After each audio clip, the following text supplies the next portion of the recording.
Ready start. इन परिस्थितियों में अभियोजन साक्षी 1, 2, 4 और 5 द्वारा घटना के बारे में, जिसमें घटना का हेतुक भी है, इत्तलादाता से सुनकर जो कुछ भी कहा गया है उसका उपयोग अभियुक्तों के विरुद्ध सारभूत साक्ष्य के रूप में नहीं किया जा सकता। पारिस्थितिक साक्ष्य का सुस्थिर विधिक सिद्धांत यह है कि अभियोजन द्वारा परिस्थितियों की जिस पंक्ति का अवलंब लिया जा रहा है उसे संदेह से परे रूप में पूर्णतः साबित किया जाना चाहिए और इस प्रकार साबित परिस्थितियों की पंक्ति पूर्ण होनी चाहिए और वह अभियुक्त के दोष से सुसंगत होनी चाहिए।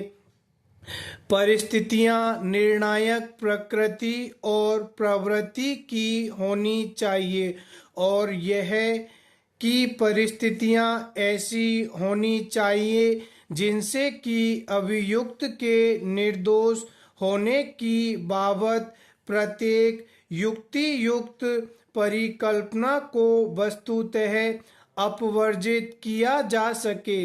पारिस्थितिक साक्ष्य की बाबत विधि यह है कि व्यावहारिक रूप से इसे लागू करने पर यह अपेक्षा की जाती है कि अभियुक्त के निर्दोष होने की किसी वैकल्पिक परिकल्पना को अपवर्जित किया जाए। प्रस्तुत मामले में यह परिस्थिति की अभियुक्त व्यक्तियों को भागते हुए देखा गया था और जब अभियोजन साक्षी घटनास्थल पर पहुंचे तब उन्होंने मृतका को शारीरिक क्षतियों के साथ मृत पड़ी हुई पाया। मात्र इसी निष्कर्ष पर नहीं ली जाती कि उसकी हत्या अभियुक्त व्यक्तियों द्वारा ही की गई थी।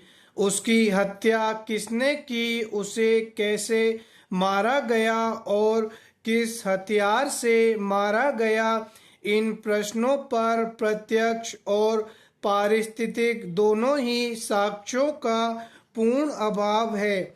मात्र यह तथ्य कि इन अभियुक्तों को भागते हुए देखा गया था ऐसी परिस्थिति नहीं है जिससे अभियुक्तों के निर्दोष होने की युक्ति युक्त परिकल्पना को अपवर्जित किया जा सके।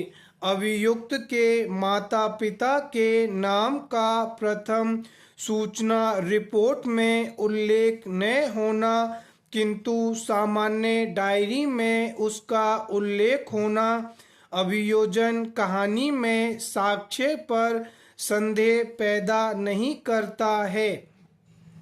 अर्थात यह नहीं कहा जा सकता है कि प्रथम सूचना रिपोर्ट बाद में तैयार की गई थी। यदि अभियोजन पक्ष सच्चा है तो दो व्यक्तियों की नृशंस हत्या हुई थी। अभियोजन साक्षी जो घटना की सूचना देने वाला है अपने दो युवक पुत्रों से हाथ धो बैठा है और उसे आघात लगा होगा और वह स्तंभित हुआ होगा, विशेष रूप से जबकि दो मृत व्यक्तियों के शवों को भी बख्शा नहीं गया बल्कि अभियुक्त उन्हें भी ले गए। तीसरे व्यक्ति देवी सहाय का भी अपहरण किया गया था।